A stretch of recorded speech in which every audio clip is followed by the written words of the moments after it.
Hello there, here I am your English friend with a brand new explanation video.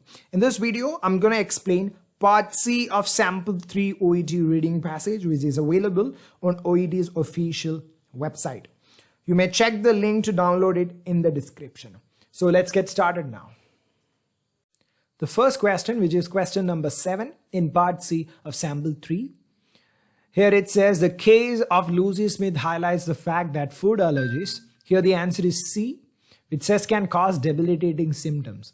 As we go through the paragraph, you may see Lucy Smith was strolling through Canberra last July. Within a moment, she couldn't stand, gripped by pain so severe she feared she would pass out, the first sign of paralyzing diarrhea, which shows that food allergies can cause debilitating symptoms. As we go further, we would find more information regarding this idea. Most don't hit with the same force of Lucy's, but the physical and mental impact can nonetheless turn a person's life upside down and may even be life-threatening. So these are the reasons why option C is the right answer for question number 7.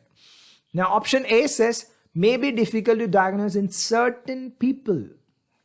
This is not the right answer because there is no such information mentioned anywhere in this first para which says that it is pretty difficult to diagnose in certain group of people. So that's not given clearly.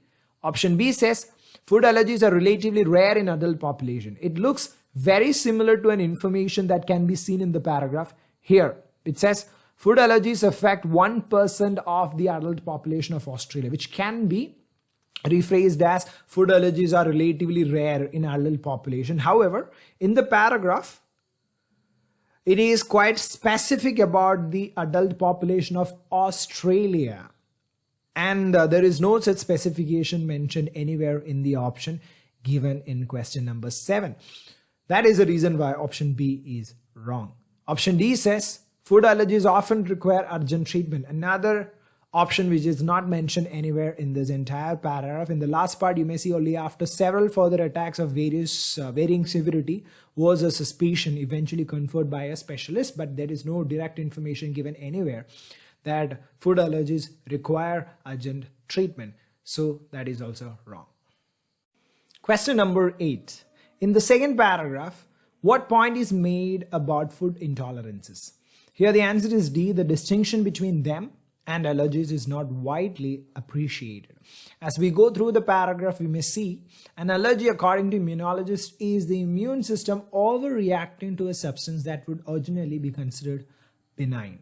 However, the term allergy is used more loosely by general public. People say they are allergic to a substance because it brings about some kind of adverse reaction in their bodies, some of which can be severe and may resemble true allergic reactions. But unless the immune system itself is directly involved, experts categorize it as intolerance.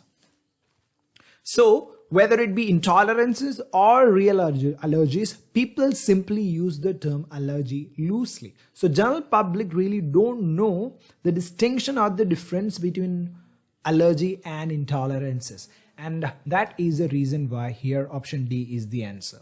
Now, let's consider option A. Scientists continue to disagree about the root causes of food intolerances. There is no such information about that anywhere here, so that's clearly not given. Option B, the symptoms are indistinguishable from those of allergies. Here you may see that constant sneezing, itchy eyes or throat and inner ears, asthma, rashes and diarrhea can all be signs of food allergies. Intolerances can bring on similar warning signs as well as things such as headaches, bloating and general lethargy. So symptoms may be similar to each other, but they're not telling that they are indistinguishable. So option B is wrong. Option C says they can have an unpredictable impact on the person affected. Again, no such information given anywhere. You may read the whole paragraph to find out that information, but you will not. So that is also apparently not given. So here answer is D. Now question number 9. The phrase via a different biological mechanism in the third paragraph explains. Here the answer is C, which says why the skin prick test may not accurately diagnose food intolerance. As we go through the paragraph, you may see to diagnose a food allergy, immunologists use skin prick test in which a drop of commercially extracted allergen is placed on the skin and the first couple of skin layers are pricked with a lancet. If a person is allergic, the immune system is stimulated sufficiently to produce a mosquito bite-like bump within 15 minutes. This testing method is, however, somewhat unreliable in detecting intolerances because, while not fully understood, they operate via a different biological mechanism, possibly involving chemicals and food irritating nerve endings in the body. So the phrase via a different biological mechanism explains why skin prick test cannot be considered as a reliable or as an accurate method for testing food intolerances. That's why option C is the answer here. Now, when we consider option A, it says the way the skin prick test works in diagnosing food intolerances. No, it is not explaining the way this test functions. That has been mentioned in the initial portion of the paragraph. To diagnose a food allergy and all, they use a drop of commercially extracted allergen or placed on the skin, and if the person is allergic, the immune system is stimulated sufficiently to produce a mosquito bite-like bump within 15 minutes. That's how this test works. So this phrase is not related to that. This phrase is related to how unreliable this test is for testing food intolerances. Now, when we consider option B, it says how the presence of food impurities impacts on skin prick test. No, in the paragraph, they haven't mentioned anything about food impurities and how it impacts on the test. So that's clearly a not given. That can never be considered as an answer. Option D says how food allergies are triggered by substances used in skin prick test. It's wrong because in paragraph it is stated that possibly, here you may see that via a different biological mechanism, possibly involving chemicals and food irritating nerve endings in the body. Even before that, you may see the testing method is our unreliable in detecting intolerance because while not fully understood. So it has not been fully understood and this is just a possibility. So they are not stating anywhere that food allergies are triggered by substances used in the skin prick test. They're not stating anything like that. So that's also a wrong option. Question number 10. Dr. Sauter uses the image of a fireworks factory to illustrate that. Here the answer is A, which says the factors triggering an allergic reaction still remain unclear. As we go through the paragraph, you may find here, according to pediatric immunology specialist Dr. Valencia Sauter, around 6 to 8% of babies are affected by allergy. While most children will outgrow them, some actually grow into them. The mechanisms that provoke an allergy, mechanisms that provoke an allergy remain a gray area. Gray area means an area which remains unclear, which is not fully understood. Sauter says it's like throwing a match into your fireworks factory. Hit the right place and you set off a chain reaction, miss it and the match just fizzles out. That difference between lighting up or fizzling out isn't well understood, which clearly indicates that the fact that how the allergy gets triggered and what causes it are not clearly understood. And that's why option A is the right answer here, because it says this doctor uses the image of fireworks factory to illustrate that the factors triggering an allergic reaction still remain unclear. Now option B, allergic attacks can occur suddenly at any time in a person's life. There is no such information regarding at what time in the person's life allergy will be occurring, so that's not given. Option C says it's difficult to foresee which family member an allergy will affect. There is no such information given anywhere in this paragraph, so that's clearly not given. Should be eliminated. Option D, the identification of a food allergy is basically a matter of chance. This paragraph is not about identification of food allergy, but about not having a clarity regarding what triggers food allergy in the first place. Question number 11. In the fifth paragraph, what point is made about the two hypotheses mentioned? As we go through the paragraph, we can find two hypotheses mentioned in this paragraph. Broadly speaking, Dr. Sauter says the ideal recipe for a food allergy is to be born of allergic parents and then to have high exposure to an allergenic foodstuff. But there are so many exceptions to this rule that other forces are clearly at work. And who is to say what high exposure is anyway? So as per this hypothesis by Dr. Sauter, high exposure to an allergenic foodstuff is required. In contrast, the so-called hygiene hypothesis suggests too low an exposure to allergens is to blame. So there is not necessary to have a higher level of exposure to allergens to have allergy as per hygiene hypothesis. It says the idea is that today's clean environments leave our immune system with too little to do, encouraging them to turn on wrong culprits. Clearly, the field of immunology has only just scratched the surface of understanding. So the first hypothesis by Dr. Sauter says high exposure to allergenic foodstuff is required in order to trigger allergy. On the other hand, the hygiene hypothesis says low exposure is enough to trigger allergy. So they contradict with each other. That's why option B is the answer here. They directly contradict each other. Option A says they both appear to be credible. No, there is no such information. There is no evidence that which actually prove both to be credible here. So that cannot be the answer. Option C says they fail to define their terms adequately. No, they are defining their terms. That's perfectly fine, but that is not the correct point made by the writer or made about the two hypotheses here in this paragraph. Option D says they should both be studied in more depth. It is not about the hypothesis that they are talking about to be studied in depth in the paragraph. It's about the whole idea about allergy that should be studied. In the last paragraph, you may find that information. Clearly, the field of immunology has only just scratched the surface of understanding regarding the allergy, food allergy, not regarding the hypothesis. So option D is also wrong. Here the answer is B. Question number 12. What does the phrase "this rule" in the 5th paragraph refer to?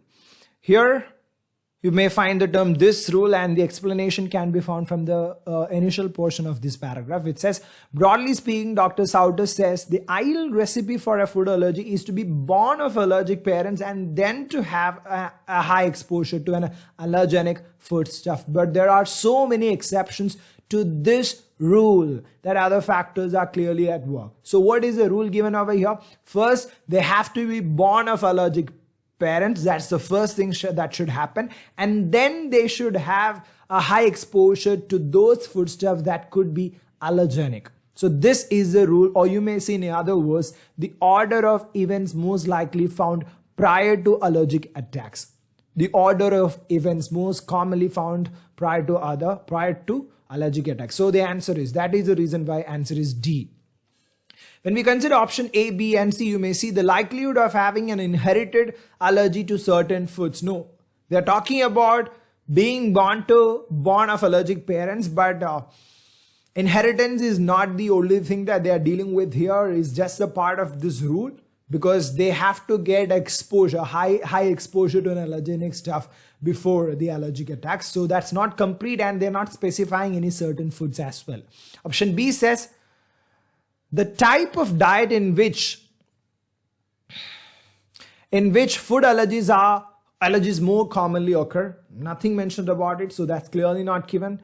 Option C says the degree of contact with allergens needed to trigger a reaction. That's just the second part. First, they have to be born of allergic parents, then they have to get in contact with allergens needed to trigger a reaction according to that hypothesis. So it's option D. Question number 13. What does the 6th paragraph suggest about the transference of allergies between mother and child? Here you may see in the paragraph interesting flakes of information are gradually being peeled off that surface. However, there is evidence that allergens can be transferred through a mother's breast milk to her child and possibly through the placenta.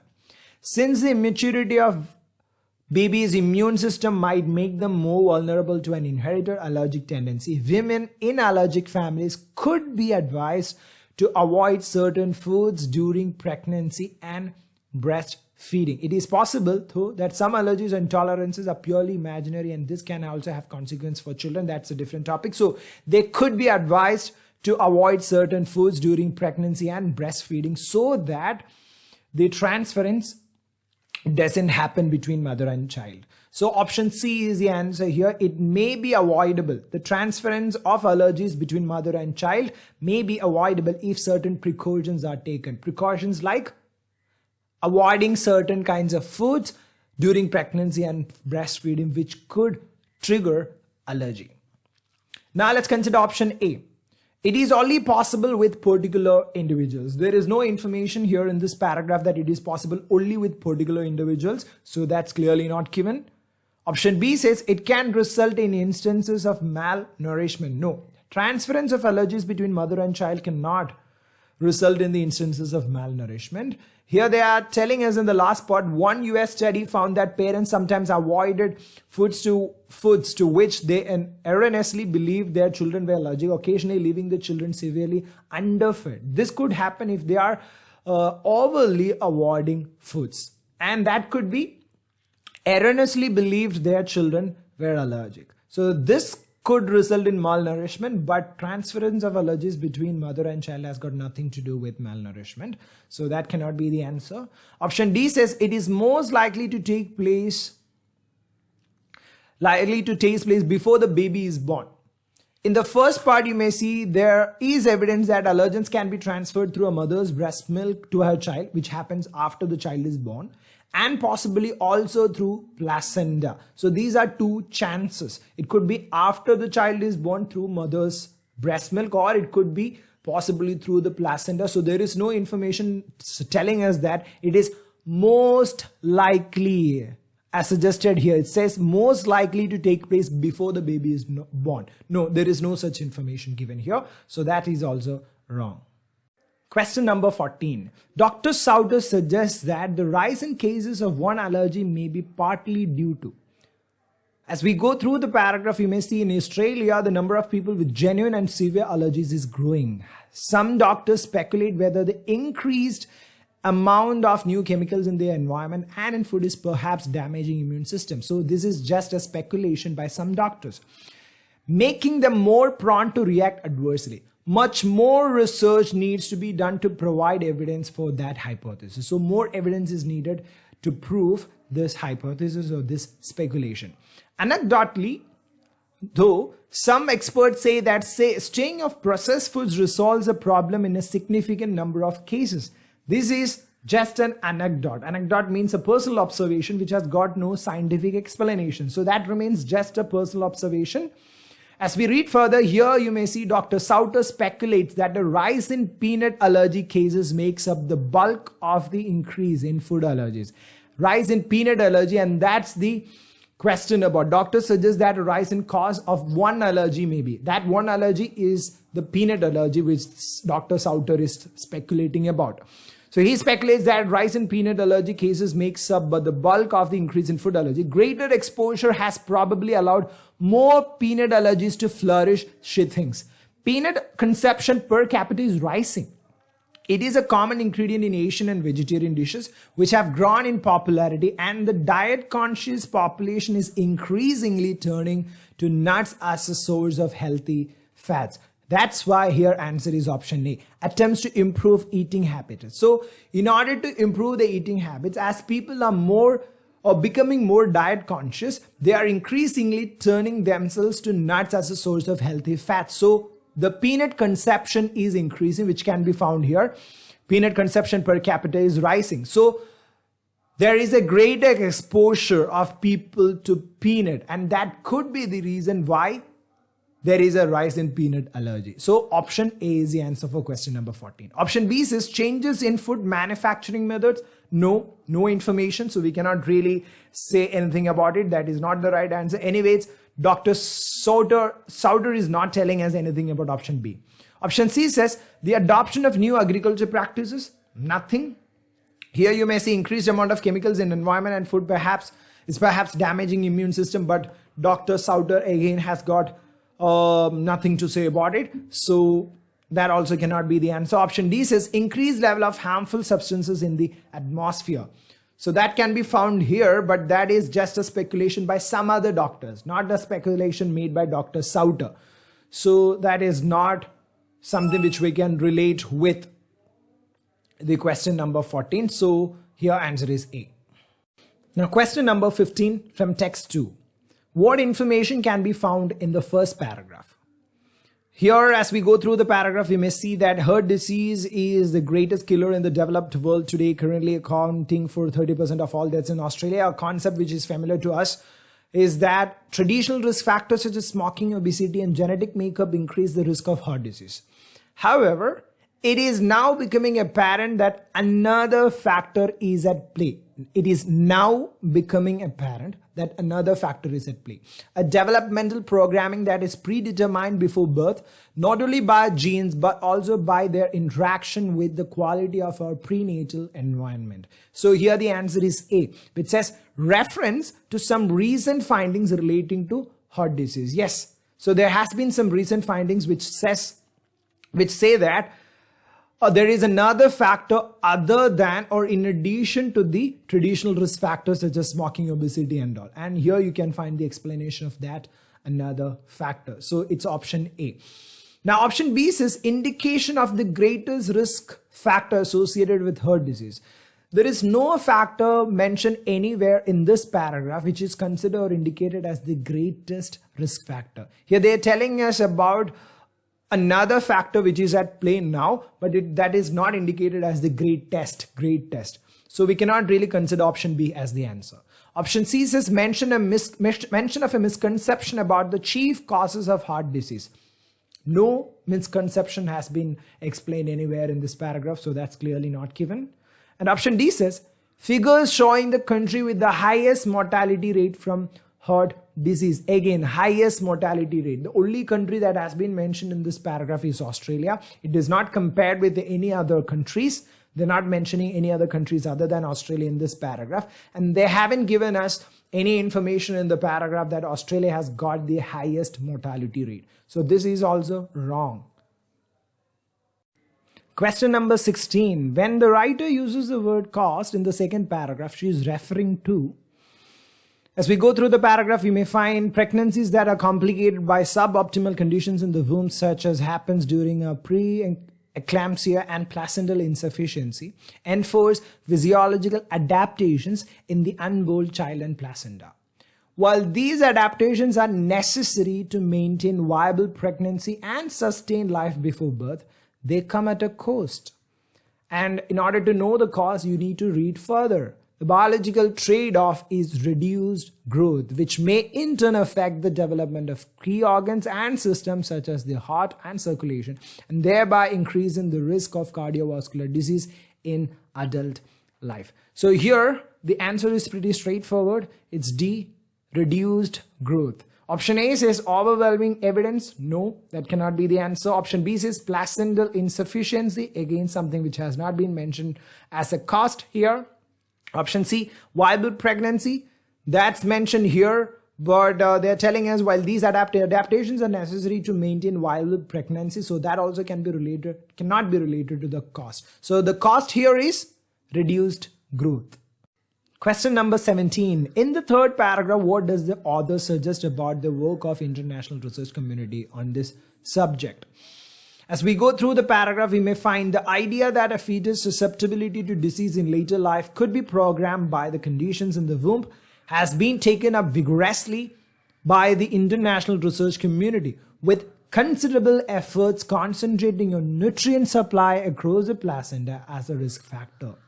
But that is just part of the story. How much oxygen is available to the fetus is also a determinant of growth and of the risk of adult disease. So it is quite clear from here that international research community has taken up the idea vigorously, but they have a very narrow focus. They are giving more focus on nutrient supply across the placenta and not giving any focus on the oxygen availability as another factor that is also a determinant of growth and of the risk of adult disease. That's why answer option A is the answer for this question. So question is, the author suggests about the work of international research community on the subject. They are working, but their focus is too narrow. Option B says some of their studies may be flawed. There is no clear information given anywhere in this paragraph that some of their studies may be flawed, so that's clearly not given. Option C says there is nothing original about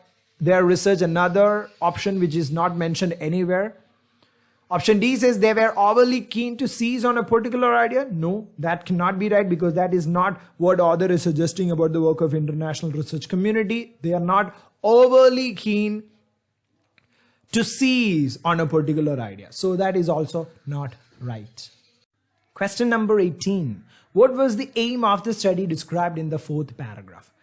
As we go through the entire paragraph here, the fourth paragraph, you may find the explanation of the study described.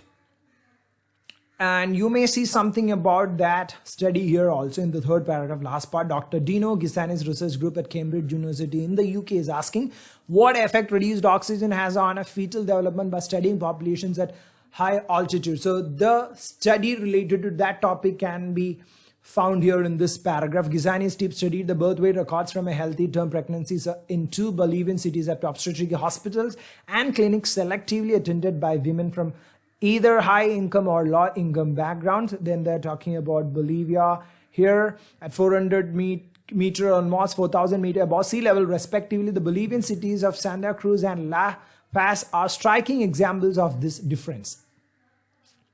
Pregnancies at high altitude are subjected to a lower partial pressure of oxygen in the atmosphere compared with those at sea level.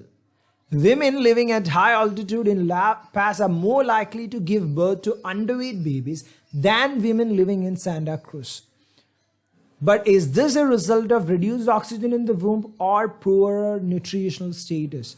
So here the answer is B, which says to assess the relative significance of 2 risk factors for newborn. So what are those 2 risk factors? Is the reduced oxygen in the womb, and the other risk factor is poorer nutritional status, and this study is meant to assess their relative significance. Now option A, to compare neonatal records between the UK and Bolivia. No, that cannot be the answer. That's completely irrelevant. Option C says to find a link between birth weight and the predisposition of heart disease. Birth weight is not the only thing that they are discussing over here.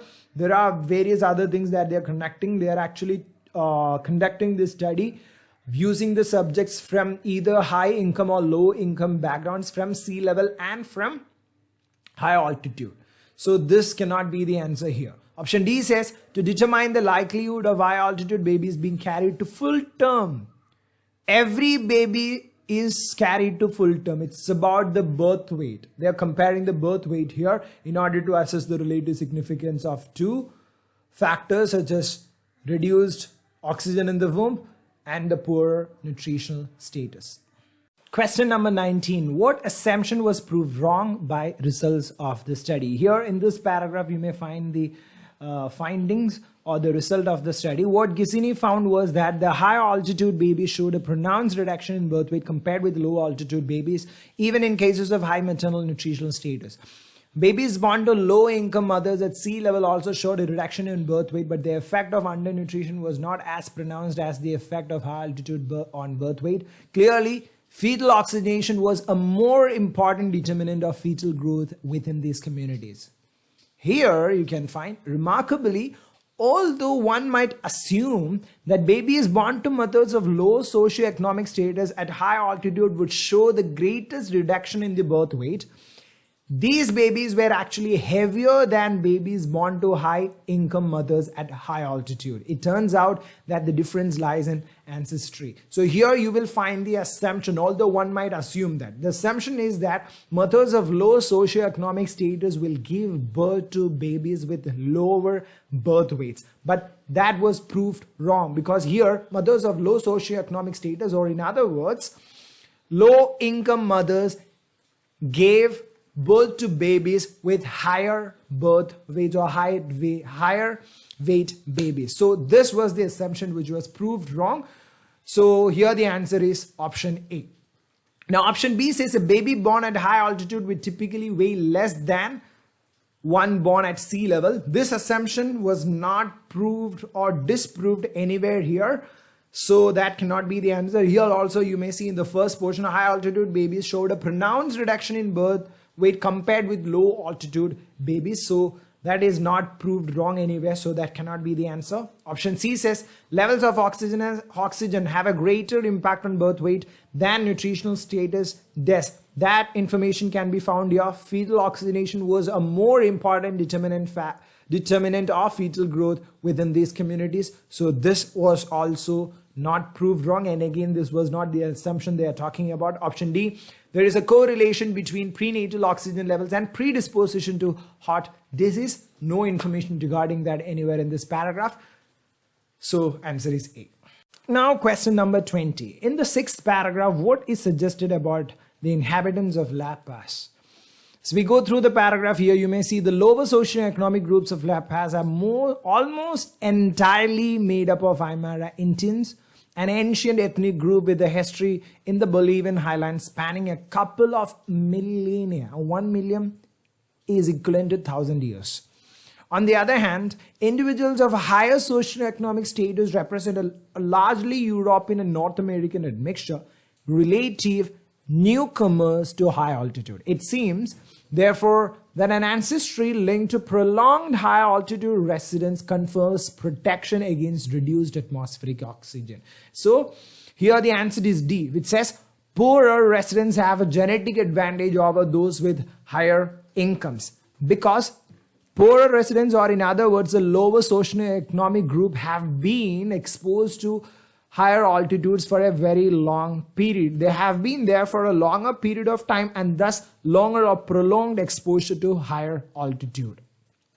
So that's why option D is the answer here. They have got an advantage over those with the higher incomes because they are relatively newcomers to high altitude. Now option A says the altitude affects all socioeconomic groups in a similar way. No, it affects differently. The lower socioeconomic groups have got more advantage when compared to higher socioeconomic groups.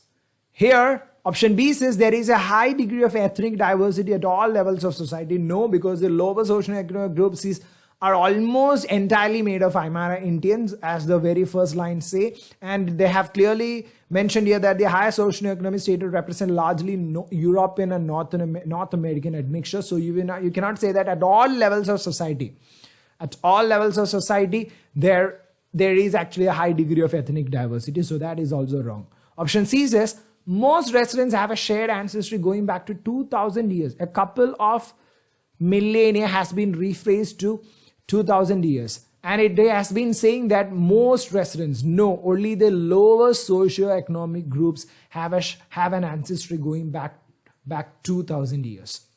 So that is also a wrong option. Question number 21. The purpose of the information in the 6th paragraph is to provide. Here, as we go through the paragraph, we may see Gisni's group also discovered that they can replicate the findings observed in Andean pregnancies in hen eggs.